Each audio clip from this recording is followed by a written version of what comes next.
మిలిటరీలో పనిచేస్తున్న వారిని దీవించండి. పోలీస్ శాఖలో పనిచేస్తున్న వారిని దీవించండి.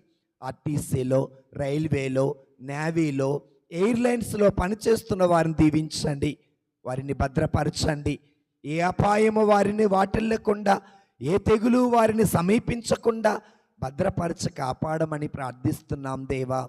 నీ స్తుతులు, స్తోత్రాలు, వందనాలు తెలియచేస్తున్నాం ప్రభువా. ఇదిగో తండ్రి, మరి ముఖ్యముగా ప్రభువా, రెవెన్యూ డిపార్ట్మెంట్లో, హెల్త్ డిపార్ట్మెంట్లో, ఎడ్యుకేషన్ డిపార్ట్మెంట్లో, ఎలక్ట్రికల్ డిపార్ట్మెంట్లో, మున్సిపాలిటీలో, బ్యాంకుల్లో, సచివాలయాలలో, అంగన్వాడీ కేంద్రాలలో, ఆశా వర్కర్లుగా, డ్వాక్రా గ్రూపుల్లో, బ్యాంకుల్లో పనిచేస్తున్న వారిని దీవించండి. డాక్టర్లను, లాయర్లను, ఇంజనీర్లను, జడ్జిలను, టీచర్లను, మాస్టర్లను, లెక్చరర్స్ను, ప్రొఫెసర్స్